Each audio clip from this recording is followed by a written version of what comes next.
Assalamualaikum warahmatullahi wabarakatuh. Waalaikumsalam warahmatullahi wabarakatuh, Bu. Waalaikumsalam warahmatullahi wabarakatuh. Waalaikumsalam Selamat warahmatullahi pagi, wabarakatuh. salam sejahtera untuk kita semua. Kelas 9F dan 9G sehat-sehat semua. Apa kabar? Alhamdulillah Bu, sehat Bu. Alhamdulillah Bu. Sehat Alhamdulillah. semua ya. Tidak ada yang Alhamdulillah. sakit Bu. ya. Alhamdulillah Bu sehat. Alhamdulillah, amin. Ya, alhamdulillah. Nanti Ibu absennya di akhir aja ya. Masih banyak Bu. yang mau gabung. Nah, sekarang kita langsung saja mulai pembelajaran. Dibuka bab 3. Bab 3 tentang cerita pendek atau cerpen. Bab 3 tentang cerpen. Untuk pertemuan sebelumnya itu kita kan pidato ya, pidato persuasif. Sudah dikerjakan semua tugasnya. Saya belum Bu. Udah, Bu. Tugas akhirnya apa kemarin? Sudah Bu. Iniin pidato. Iniin, apa iniin tuh? Ituin apa namanya? Membaca Iniin, pidato. ituin. Membaca pidato. Terus direkam. Direkam. Video. Teksnya kan sudah Ibu kasih ya. Teksnya udah dikasih, terus tinggal dibaca, tinggal direkam. Gampang banget kan tugasnya? Gampang banget Bu. Tinggal ngirim udah, dapat nilai. Ya, coba Iya. dikerjain ya. Ya Bu. Jangan ditunda-tunda kalau tugas, nanti numpuk menggunung tak. Nah, setelah pelajarannya selesai, langsung dikerjakan tugas pidatonya bagi yang belum. Oke Bu. Ya. Sekarang kita bahas cerpen dulu ya. Dibuka halaman 53.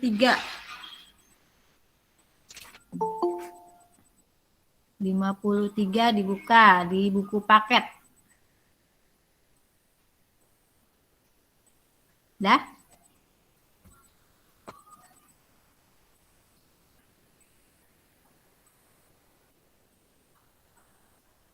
Buku paketnya dibuka halaman 53. Sebelumnya Ibu akan menjelaskan tentang cerpen dulu ya. Cerpen itu adalah cerita naratif. Tahu cerita naratif? Cerita naratif itu maksudnya adalah cerita yang salah satu bentuk cerita atau prosa yang memiliki ciri khas. Ya, ciri khasnya yaitu mengungkapkan satu masalah tunggal yang dialami oleh tokoh ya. Maksudnya adalah cerita naratif yang mengisahkan sebuah perjalanan atau peristiwa atau yang dialami oleh si tokoh ya. Tokohnya ada tokoh utama, ada tokoh tambahan. Lalu dia hanya memusatkan diri pada satu tokoh saja kalau cerpen ya. Jadi yang diceritakan itu hanya satu tokoh.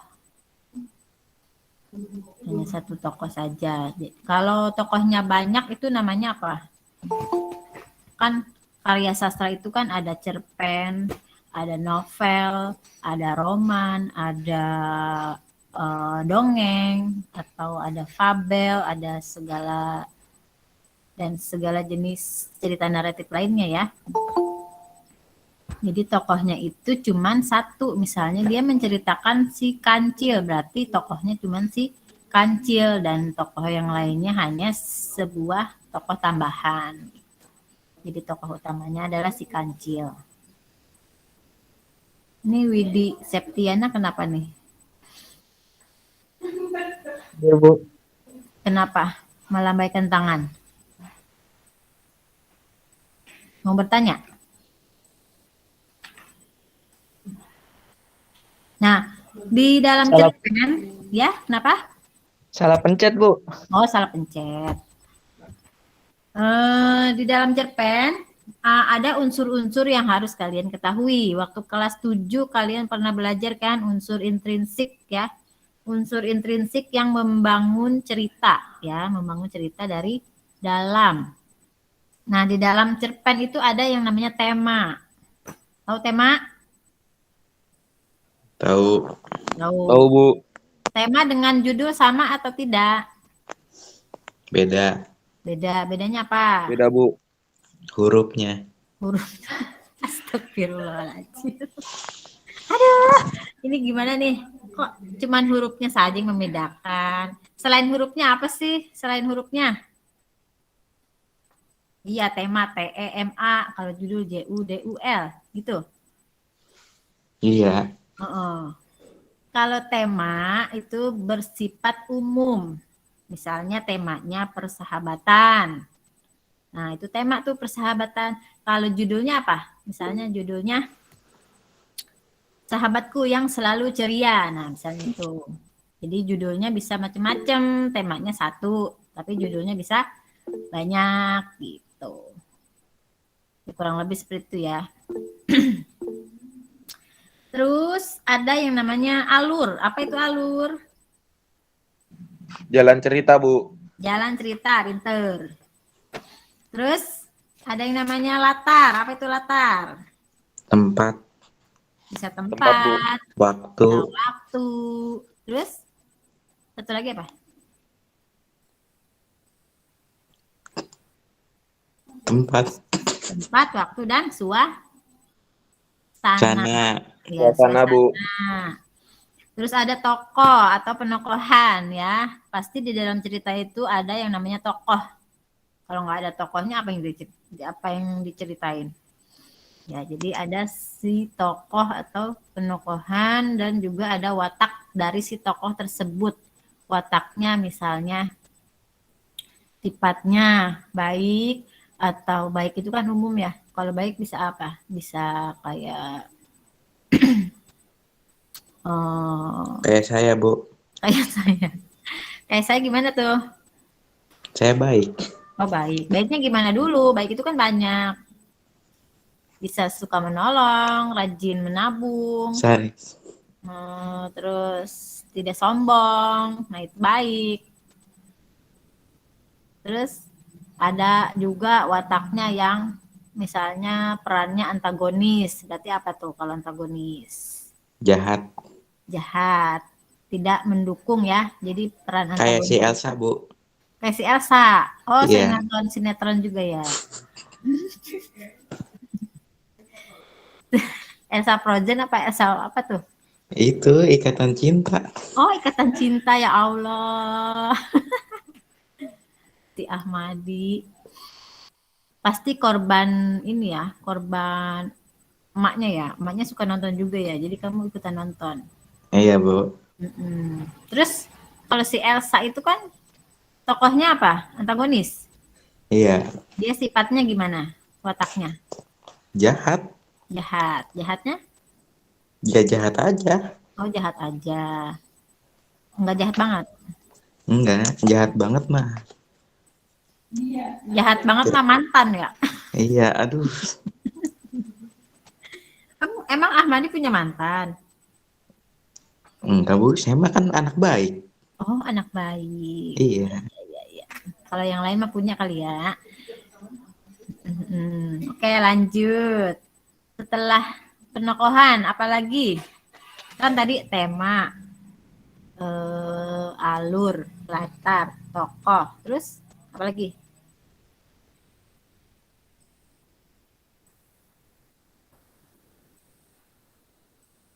Krik, krik, krik, krik. Yo, apalagi? Amanat, tahu amanat? Tahu. Amanat itu adalah Pesanan. pesan, bukan pesanan.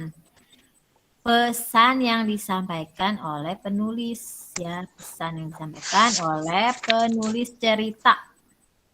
Misalnya, cerita si kancil suka mencuri, berarti amanatnya apa? Jangan mencuri. Iya, jangan mencuri. Ini ibu ngomongnya sama Ahmadi doang kali ya? Yang lain kemana nih? Tahu. Yang lain umroh katanya. Ada, Bu. Masih bobo ya? Ini jangan kayak ibu ngomong sama ini ya, ngomong sama tembok nih ibu nih. Pada nggak on nih kameranya nih. Kenapa kameranya rusak? Apa kameranya belum dipasang? Saya karak hudang, Bu. Karak udang, ya Allah karak udang, belum mandi dong. Iya. Biasaan. Ya udah, langsung aja ya kita bahas cerpen yang ada di buku paket tuh, panjang banget tuh cerpennya tuh. Ada berapa halaman nih? 1, 2, 3, 4, 5, 6, 7. 7 halaman. Cerpen Pohon Keramat, karya Yus R. Ismail. Siapa yang mau baca? Yuk gantian bacanya yuk. Kalau ibu yang baca ntar ibu ngos-ngosan. Nggak ada air soalnya di sini. Yuk, kalian kan di rumah enak. Banyak air. Ada air keran, ada air minum. Ya. Im, baca Im, pembukaan Im. Astagfirullah. Gimana Im? Siapa Im? Saya, Bu. Ahmadi, Bu. Mbak Im. Oh, Ahmadi lagi. Ya udah, rahasia aja deh, rahasia. Oke, Bu. Makanya jangan nunjuk Pohon Keramat. Ya. Di sebelah barat kampung ada gunung yang tidak begitu besar. Disebut gunung barangkali tidak tepat karena areanya terlalu kecil. Lebih tepatnya disebut bukit. Tapi penduduk kampung sejak dulu sampai sekarang menyebutnya dengan gunung Beser. Meski areanya kecil, jangan tanya siapa saja penduduk yang pernah masuk ke dalam gunung Beser. Mereka akan bergidik hanya membayangkan keangkerannya. Mereka dari kakek nenek sampai anak-anak hafal cerita keangkeran Gunung Beser. Saat penduduk Belanda di kampung saya ada seorang tokoh yang melawan Belanda dan berjuang sendirian tanpa pasukan. Orang tersebut bernama Jaya Sakti. Tentu saja tokoh-tokoh ini menjadi incaran Belanda untuk ditangkap dan dipenjarakan. Jaya Sakti lari dari kampung ke Gunung Beser dan bersembunyi agar Belanda tidak menimpakan kemarahan kepada masyarakat kampungnya.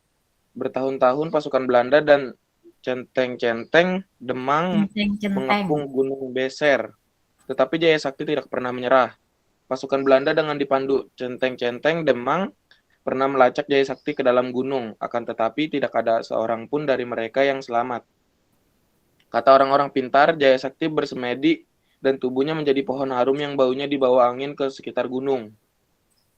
Karena cerita itu dipercaya kebenarannya, tidak seorang pun penduduk berani masuk ke kelebatan Gunung Beser. Mereka menghormati perjuangan yang pernah dilakukan Mbah Jaya Sakti. Selain itu, konon mereka takut masuk ke dalam gunung karena dahulu ada beberapa orang pencari kayu bakar nekat masuk ke dalam. Akan tetapi, dia bernasib seperti pasukan Belanda dan centeng-centeng Demang itu. Tidak bisa kembali, siapapun akan berhati-hati. Sejak saya ingat, cerita yang diketahui seluruh penduduk kampung juga meliputi karisma Gunung Beser. Tiap malam tertentu, katanya dari Gunung Beser keluar cahaya yang begitu menyejukkan.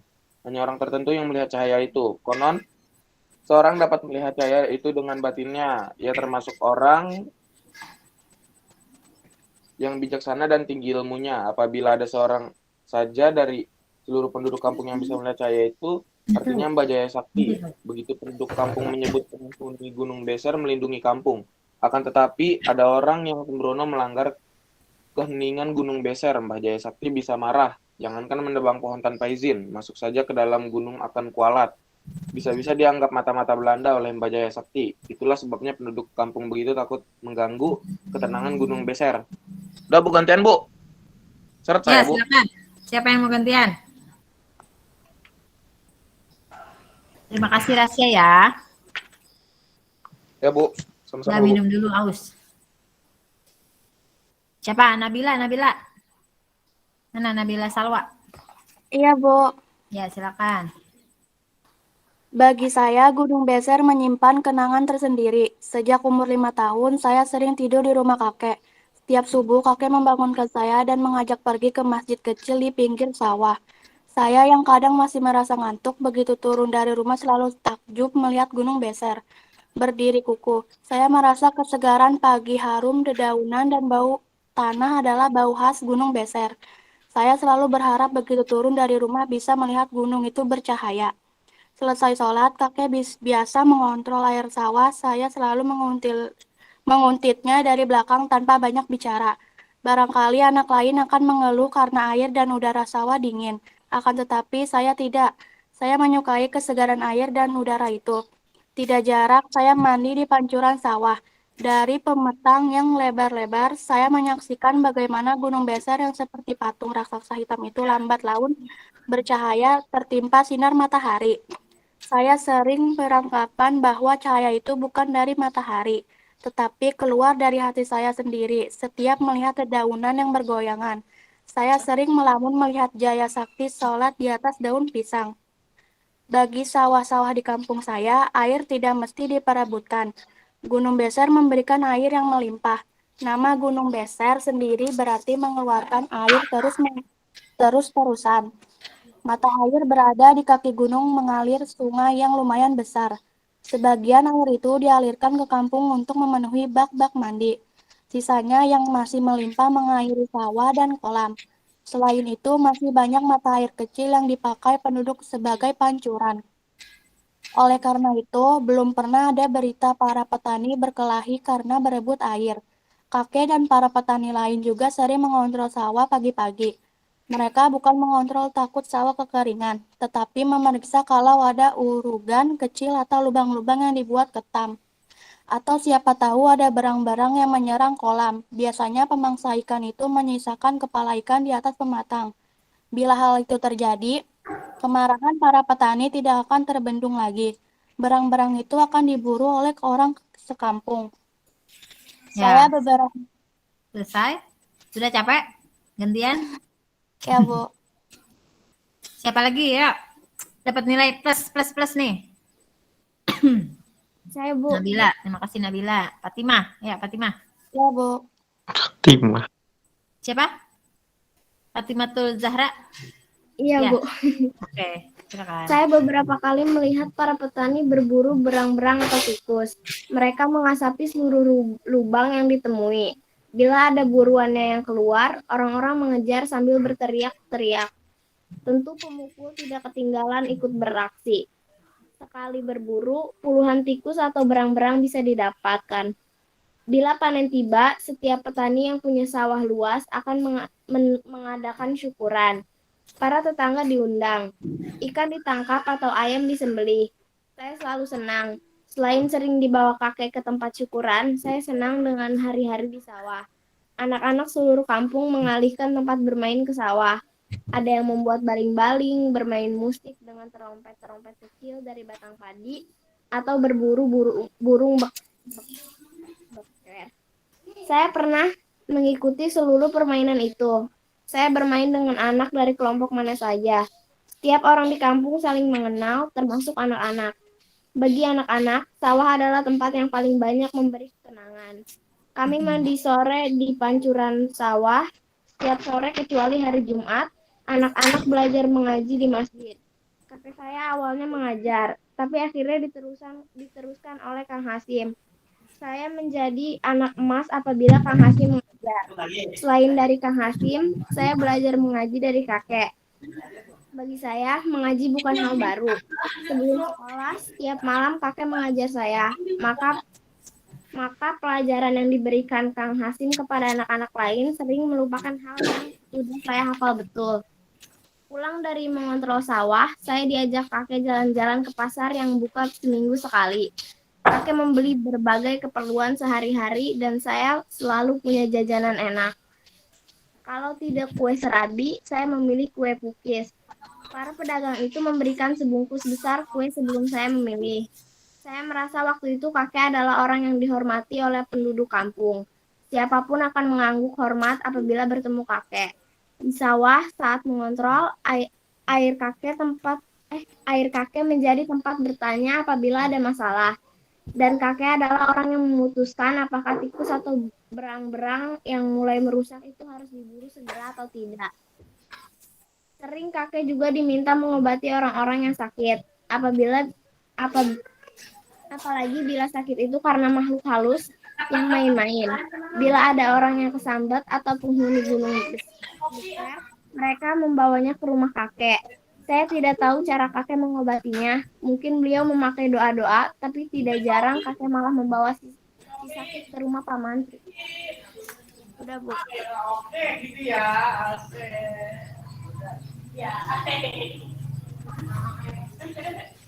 Udah, Bu. Udah? Berarti sampai Pak Mantri ya tadi? Iya, Bu. Ya, silakan. Yang lain. Saya, Bu. Saya, Bu. Pipa. Ya, Pipa Saya, dulu. Bu. Kedamaian kampung saya mulai terusik saat jalan besar menghubungkan dengan kota kecamatan dan kota kabupaten diperbesar dan diaspal. Memang aspal ala kadarnya tidak sebagus sekarang, tapi jalan itu memberikan gejolak tersendiri. Para petani hilir mudik ke kota kabupaten menjual hasil bumi. Anak-anak remaja tidak sedikit yang kemudian meneruskan sekolah ke kota. Pembangunan pabrik-pabrik semakin santer diinformasikan orang kecamatan. Perkenalan kampung saya dengan dunia luar menyadarkan penduduk bahwa di luar sana sudah banyak yang terjadi. Kebutuhan hidup semakin meningkat, kampung saya semakin sibuk. Ngobrol-ngobrol santai di sawah atau di masjid sehabis sholat, jarang dilakukan para orang tua. Bila panen tiba, undangan syukuran semakin jarang. Panen pun hanya dilakukan oleh segelintir orang, tidak lagi merupakan pesta kampung. Kebutuhan yang semakin mendesak itu memaksa penduduk kampung untuk memfungsikan segala yang dipunyai. Para lulusan sekolah dari kota merencanakan untuk membuat pertanian terpadu di kaki gunung dengan melibatkan seluruh penduduk. Pengelolaan kaki gunung itu dilakukan dengan gotong royong.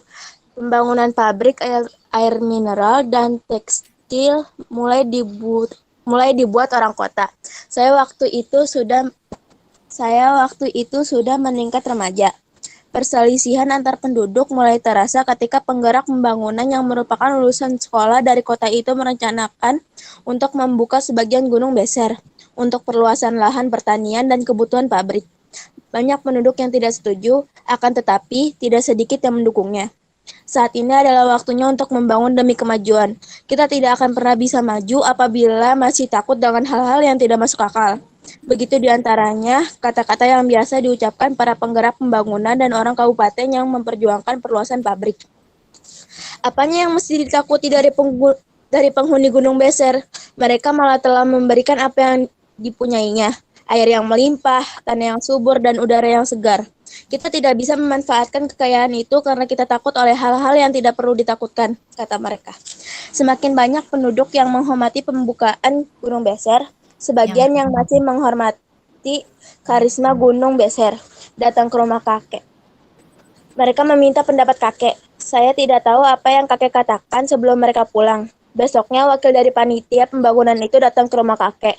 Mereka tahu bahwa kakek adalah kunci dari masalah ini. Penduduk yang tidak setuju dengan pembukaan Gunung Beser hanya akan mendengarkan apa yang dikatakan kakek.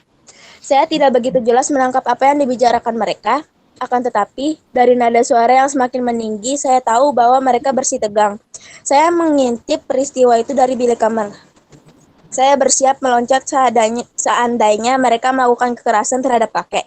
Akan tetapi, kejadian yang saya lamunkan itu tidak terjadi. Mereka pulang setelah terlebih dahulu menyalami kakek. Besoknya saya baru tahu bahwa kakek menyetujui pembukaan sebagian Gunung Beser. Saat ini sulit, kata kakek ketika malamnya ia menanyakan kenapa kakek menyetujui pembukaan sebagian Gunung Beser. Semakin banyak kebutuhan hidup dan semakin banyak orang yang merasa pintar. Akan tetapi orang-orang pintar itu tidak tahu tentang kebijaksanaan. Mereka tidak sadar bahwa sebagian besar manusia yang ada di dunia ini adalah yang ada di bawah standar kepintaran. Kesambajaya Sakti masih diperlukan untuk melindungi Gunung Beser. Saya kurang mengerti apa yang dikatakan kakek. Ketika malam besoknya kakek bercerita bahwa Bajaya Sakti dan keangkeran Gunung Beser itu tidak ada. Saya semakin tidak mengerti dengan kakek. Kalau begitu, kenapa tidak dari dulu Gunung Beser itu dibuka? Gunung Beser akan marah kalau dibuka, kata kakek. Kan Bajaya Sakti dan keangkeran itu tidak ada. Ya, tidak ada. Tapi Gunung Beser tetap akan marah apabila dibuka. Kenapa kakek menyetujui? Mereka berjanji akan membuka sampai perbatasan kaki gunung saja. Pembukaan kaki Gunung Beser itu akan dilakukan dengan bergotong royong. Bantuan tenaga dan dana besar dari pihak pabrik disambut masyarakat. Kejadian yang semakin langka itu ditandai dengan syukuran kampung yang dipimpin oleh Pak Bupati yang sengaja datang. Tidak ada kejadian-kejadian aneh selama pembukaan kaki gunung. Tanaman pun tumbuh subur karena tanahnya subur dan air melimpah. Rumah-rumah dibangun karena pabrik-pabrik membutuhkan. Banyak pekerja yang sebagian besar didatangkan dari daerah lain. Para penggerak pembangunan itu mendapat pujian dari hampir seluruh penduduk kampung. Mereka dibicarakan di setiap pertemuan resmi dan tidak resmi. Kakek meninggal tidak lama kemudian. Kemudian kakek tidak mendatangkan perhatian. Kematian kakek tidak mendatangkan perhatian yang besar dari penduduk. Saya sedikit cemburu kepada penggerak pembangunan yang sudah mencuri perhatian penduduk dari kakek itu. Kecemburuan itu bisa diredam karena saya sudah masuk sekolah menengah, mengagumi juga apa yang mereka lakukan. Sudah, Bu. Dah, silakan. Saya, Bu. Siapa? Saya, Bu. Sapina. Ya, Sapina. Keberhasilan pertanian dan pabrik itu bagi kampung saya. Sarana-sarana umum dibangun. Banyak rumah memiliki pesawat televisi. Semakin banyak anak-anak yang meneruskan sekolah di kota. Kepercayaan bahwa keangkeran Gunung Beser itu tidak ada. Mendorong penduduk untuk membuka Gunung Beser lebih jauh, tempat-tempat pertanian baru dibuka. Rumah-rumah dibangun, perusahaan-perusahaan yang memanfaatkan air besar dibangun. Izin-izin pengelola Gunung Beser semakin banyak dimiliki orang. Pohon-pohon besar ditebang, yang tidak punya izin. Berdagang kayu sendiri. Gunung Beser bercahaya siang malam. Sinar matahari memantul dari bangunan-bangunan dan daerah-daerah kering. Malam bercahaya oleh semaraknya listrik. Penduduk kampung, termasuk saya, menyambut kemajuan itu. Mereka, termasuk saya, tidak menyadari bahwa di kampung semakin terdengar berita adanya perkelahian petani gara-gara berebut air. Para remaja putus sekolah kebingungan mencari kerja karena menggarap lahan pertanian yang semakin tidak subur itu terasa rendah. Musim yang datang tidak lagi bersahabat. Tiba-tiba saya merasa bahwa hal seperti itu bukan merupakan bagian dari kampung saya. Kekeringan di musim kemarau dan banjir-banjir kecil di musim hujan tidak lagi asing. Para penduduk tidak menyerah. Alam harus ditaklukkan. Kipas angin dan kulkas menjadi kebutuhan di musim kemarau. Bendungan-bendungan hujan. Tiba-tiba saya merasa bahwa persahabatan dengan alam menghilang dari kampus kampung saya. Perlawanan terhadap alam itu berakhir ketika tahun yang oleh peneliti disebut El Nino itu tiba. Kekeringan membakar kampung saya. Banyak bangunan dan lahan yang hangus. Saat musim hujan tiba, banjir besar melanda. Rumah-rumah hanya kelihatan atapnya. Saya sedang duduk di atas atap rumah ketika bantuan puluhan perahu itu tiba. Saya hanya bisa mencatat peristiwa-peristiwa itu tanpa mengerti apa yang telah terjadi. Seperti remaja lain di kampung, saya kebingungan dengan banyak hal. Satu hal yang pasti, kita harus lebih dekat bersahabat dengan alam agar alam lebih bersahabat dengan kita. Pohon memang keramat, harus dihargai, dihormati, juga dipelihara. Tanpa pohon, bencana akan lebih sering terjadi menimpa kita. Mbak Jaya Sakti mestinya berubah menjadi kesadaran itu. Kakek benar, banyak orang cuma merasa pintar padahal tidak. Sudah, Bu. Sudah? Oh iya. Sudah selesai ya, berarti cerpennya gimana? Seru nggak? Cerpan, Bu. Bingung? Cerpan itu mah bukan cerpen. Cerpan, cerita panjang. Iya. Jadi namanya cerpen, tetap cerpen, cerita pendek. Kan tokohnya cuman sedikit. Kalau tokohnya banyak itu namanya novel. Jadi kalau cerpen itu jumlah katanya minimal 10.000 ya. 10.000 kata itu cerpen. Nah, kalau novel bisa lebih dari 10.000 kata. Nah, kalau ini kurang lebih ada ya 10.000 kalau dihitung. Siapa yang mau ngitung? Ya. Sekarang kita bahas unsur-unsurnya. Nah, di situ di halaman 61 ada tabel tuh. Nah, jadi unsur, simpulan, dan bukti. Nah, 61 ya, 61 dilihat. Latar tempat. Tadi latar tempatnya di mana? Gunung Beser adanya di mana tuh? Di sebelah barat kampung. Di sebelah barat Kampung. kampung. Ya, jadi itu yang pertama dibahas adalah sejarahnya ya, sejarah Gunung Beser. Sejarah kenapa bisa disebut Gunung Beser?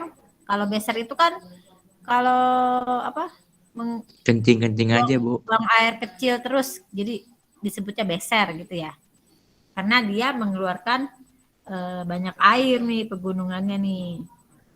Ya di mana-mana sih gunung banyak air ya. Cuman yang ini disebutnya Gunung Beser. Karena di situ juga ada sejarahnya, sejarah tentang Gunung Beser yang ada yang namanya orang siapa? Mbah Jaya Sakti. Mbah Jaya Sakti ya. Mbah Jaya Sakti itu begitu dipercaya legendanya di sana ya. Ada legendanya. Jaya Mitologi. Sakti, mitologi atau mitos betul ya. Nah, tadi latarnya di sebelah barat kampung ya. Tapi nama daerahnya ada nggak di situ? Nggak ada, Bu. Nggak ada, cuma Nggak di ada, Bu. kampung aja ya. Di sebelah barat kampung ada gunung yang tidak begitu besar. Ya. Lalu kutipan cerpennya berarti ada di situ ya di paragraf pertama kutipannya. Lalu latar waktunya. Latar waktunya apa? Tabel yang kedua tuh. Latar waktu banyak ya. Ada malam hari, ada pada zaman Ada pagi hari. dahulu. Ya. Gimana?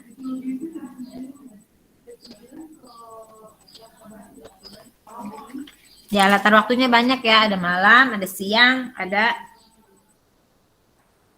sore juga ada ya di situ ya. Ada 24 jam itu ada. 24 jam, oke. Lalu latar, ya latar sudut pandang. Nah, sudut pandang ini maksudnya apa nih? Sudut pandang orang, ya orang yang menceritakan cerita ini. Dia sebagai orang keberapa?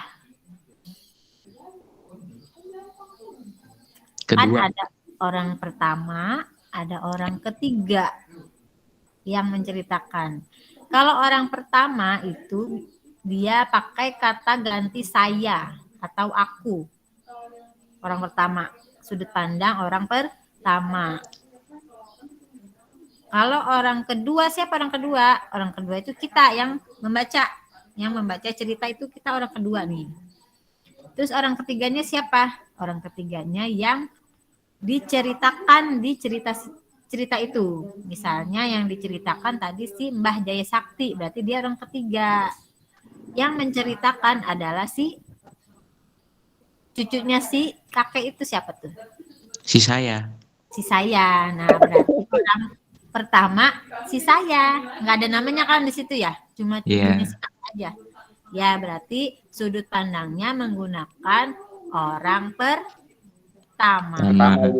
Iya, orang pertama sebagai pelaku utama. Jadi tokoh utamanya adalah si saya. Saya. Selanjutnya karakter tokoh. Nah, karakter si tokoh itu bagaimana? Karakter itu sifat ya, bisa sifat, bisa watak, karakter. Karakter si saya itu bagaimana? Ya baik. Baik. Tadi kan Ibu bilang baik itu banyak, bisa. Itu dia rajin sholat tuh sama kakeknya. Oh, rajin sholat. Nah, berarti dia orangnya kalau rajin sholat gimana ya? Agamis ya? Ya, bisa agamis, bisa rajin. Itu wataknya orang soleh. Soleh, betul. Soleh atau solehah. Emang dia cowok, Im? Nah, itu dia. Cewek cowok ya? Udah dijelasin ya di situ ya? Enggak, Bu. Ya, makanya kita bilangnya soleh atau solehah ya. Terus alurnya apa nih? Alur maju atau alur mundur? Alur mundur. Alur mundur. Mundur maju. Mundur maju atau maju mundur? Atau maju atau mundur? Maju mundur cantik apa? Maju mundur maju. Gimana? Maunya gimana nih? Mau maju apa mundur? Maju. Mundur maju. Kan pertamanya dia menceritakan sejarah ya. Sejarah si Iya. Gunung Beser itu. Lalu dia menceritakan keseharian di sekitar Gunung Beser itu kan. Ada penduduk, ada orang-orang yang petani, ada yang mau bikin kaki gunung dibikin tempat wisata, apa-apa tadi tuh. Pabrik ya. Jadi apa tuh? Terus pas akhir-akhirnya dia kan si Gunung Beser itu dibuka atas persetujuan si kakek. Setelah itu kakeknya meninggal. Setelah itu semakin berkembang zaman ya, seiring dengan perkembangan zaman, jadi si Gunung Beser ini semakin maju ya, semakin masyarakatnya tidak mempercayai mitos-mitos lagi, tidak mempercayai si keangkeran Gunung Jaya Sakti ya, si keangkeran Gunung Beser itu, tidak percaya lagi tentang mitos-mitos Jaya Sakti. Nah, berarti apa tuh alurnya? Mundur maju. Mundur maju. Dari mundur ke maju. Berarti alur apa?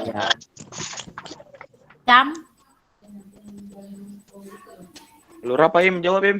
Alur campuran ya. Cambaket. Jadi dia menceritakan zaman dulu kan, lalu baru dia ke zaman sekarang. Berarti dia alurnya campuran, maju mundur. Berarti kan mundur Cantik. dulu. Nggak pakai cantik.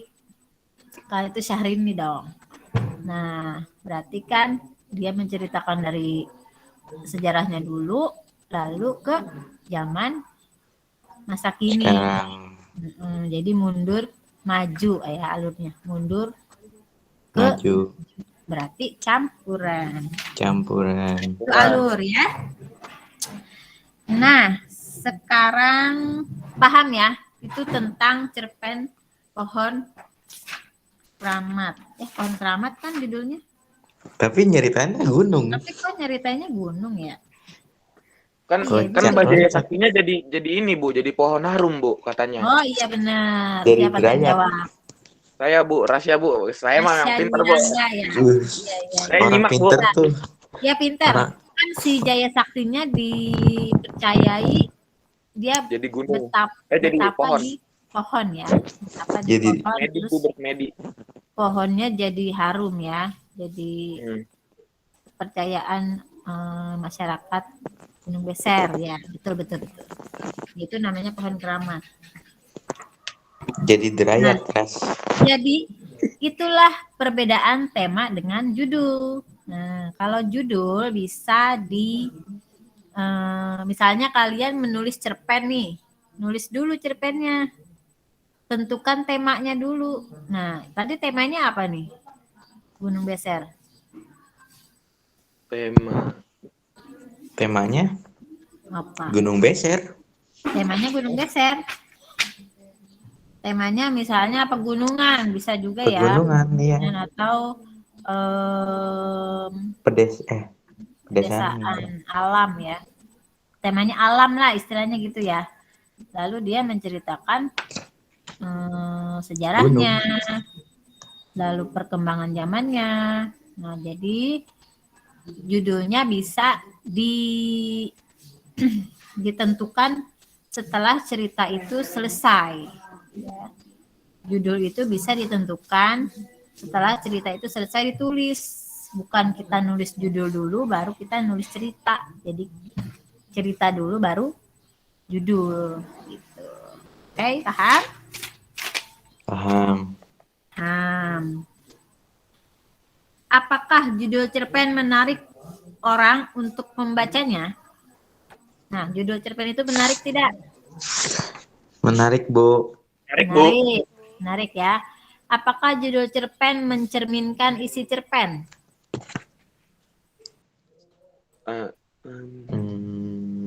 Bagaimana pendapat kalian? Enggak sih. Apakah judul cerpen sesuai dengan isi cerpennya? Sesuai. Sesuai. Kan judulnya Sesuai Pohon Keramat, tapi yang diceritain.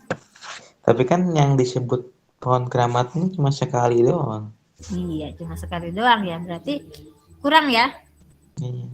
Kurang. Ini cuman untuk evaluasi aja nih. Cerpennya bagaimana? Menurut pendapat kalian. Berarti kurang ya? Kalau judulnya Judul- Gunung Keramat tuh. Judul tidak mencerminkan isi cerpen. Cerpen. Pada akhirnya, apakah yang dimaksud keramat yang ingin disampaikan dalam cerpen itu? Angker. Keramat. Apa sih? Keramat. Apa yang dimaksud dengan keramat yang disampaikan di cerpen itu? Keramat. Kan tadi judulnya Pohon Keramat. Maksudnya keramat apa tuh? Sesuatu yang harus dihargai, dihormati, dan dijaga. Sesuatu yang harus dihargai dan dihormati dan dijaga. Bisa, Fatimatu Zahra. Ya, terus apa lagi? Keramat. Keramat itu harus dijaga, benar.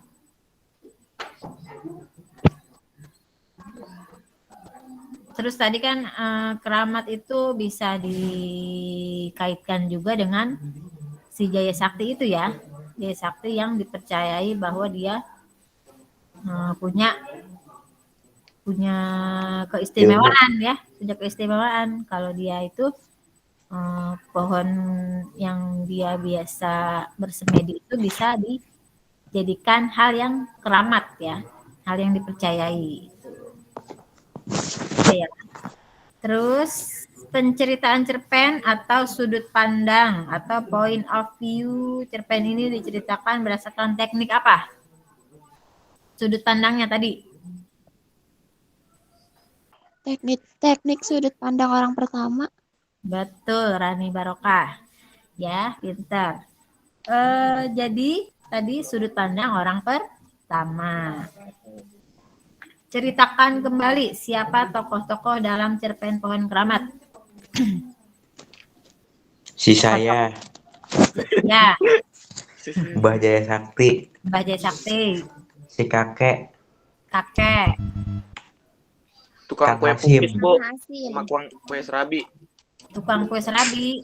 Ya. Kang Hasim. Kang Hasim, guru ngaji. Terus? Yang buat pabrik tuh. Yang orang-orang pabrik ya. Terus? Ya. Penduduk. Pendiri. Tapi itu hanya diceritakan sekilas-sekilas saja ya, tidak semuanya ya. Jadi yang semuanya dialami, yang benar-benar mengalami cerita cerpen Pohon Keramat itu adalah saya.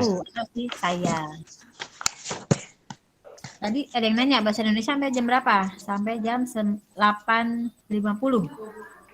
Oh, ini udah lewat 8 menit ya. Oke ya, sampai sini dulu.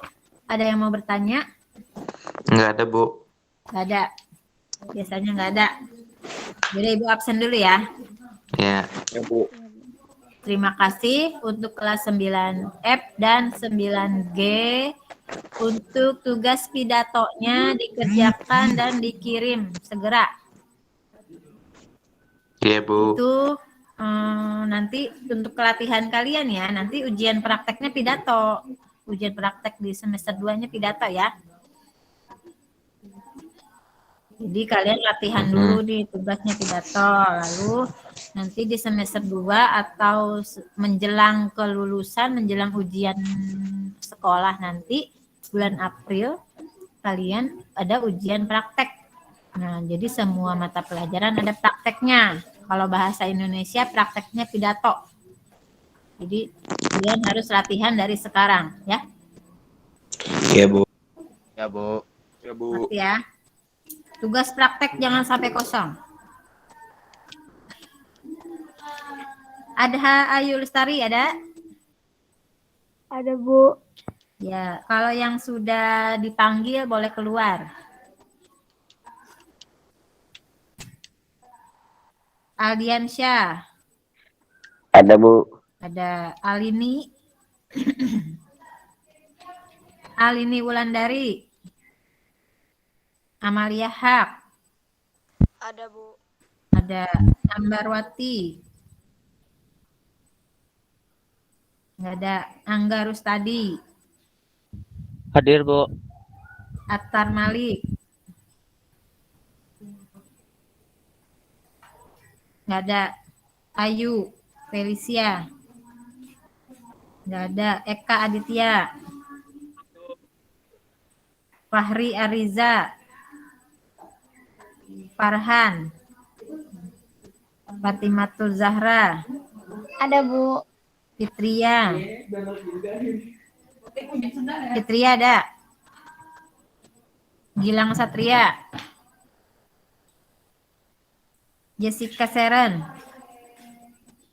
M. Fauzi. Michael. Hadir, Bu. Melani. Hairunisa. Ada, Bu. Melinda. Mela. Muhammad Rizky, absen 21. Muhammad Fauzi, absen 22. Muhammad Rizky Padilla, nggak ada. Muhammad Rizky aja, nggak ada. Nabilatus Salwa, Hadir, Bu. Nova. Nur Indah. Prahasta. Rama Ramadan. Rasya Dwi Rangga. Hadir, Bu. Richard Andapotan. Hadir, Bu. Ridho Eka. Sapinatun Nazah. Hadir, Bu. Siti Rahmawati. Hadir, Bu. Fikri. Wildan. Nggak ada Wildan. Oke. Terima kasih 9F. Tadi dulu ya lagi meet. Ya, Bu, sama-sama, Bu. Abdillah Muzahid 9G. Ahmad Saiful Ilham. Ahmadi Ramadan. Ada, Bu. Amanda Maisaro. Hadir, Bu. Amanda nggak ada suaranya, Amanda. Dari tadi. Andri Bu. Saputra. Ataya Naila. Ataya nggak ada. Aulia Rahma. Hadir, Bu. Bunga. Dias. Eli. Eli ada Eli. Elisa. Evan Firiski. Ini pada nggak tahu kali ya Google Meet. Farhat. Hendar Triaditya. Hendar tadi ada bukan? Ada, Bu. Ya. Jidan. Hadir, Bu. Maya. Melani. Hadir, Bu. Misnan. Muhammad Rijal. Hadir. M. Iksan Julianto. Hadir, Bu. Iksan kemarin udah udah ngumpulin tugas PKN. Udah. Udah ke Buati langsung. Udah. Udah, oke. Udah. Tinggal pidatonya ya. Iya. Muhammad Fahri. Naila Zahra. Naila ada. Niken. Hadir, Bu. Nura Pipa. Hadir, Bu. Putri Rahayu. Raja. Hadir, Bu. Ja. Yang rajin aja. Kalau meskipun belajar di rumah harus tetap semangat ya, Ja. Ya, Bu. Rani Barokah. Hadir, Bu. Raihan. Hadir, Bu. Randy Cusmita. Hadir, Bu. Rifki Adisurya. Salwa. Hadir, Bu. Septiana. Hadir, Bu. Siti Humairo. Siti, nggak ada? Tumben si Siti. Wipki. Wiwi. Yuda. Hadir, Bu. Hadir. Yuda bangun pagi ya, Yud. Pintar. Gitu dong, Yud, bangun pagi. Besok yang absennya ganjil masuk ya. Ingat-ingat ya, absennya ganjil masuk sekolah. Absen ganjil. Kalau saya, Bu, Iksan absen berapa? 20. 20 genap. Berarti masuknya hari Kamis. Iya, Bu. Ya, kalau yang absen ganjil masuknya hari Rabu. Kalau yang absennya genap masuknya hari Kamis ya. Sip. Ya. Oke, terima kasih semua. Assalamualaikum warahmatullahi wabarakatuh. Waalaikumsalam warahmatullahi wabarakatuh.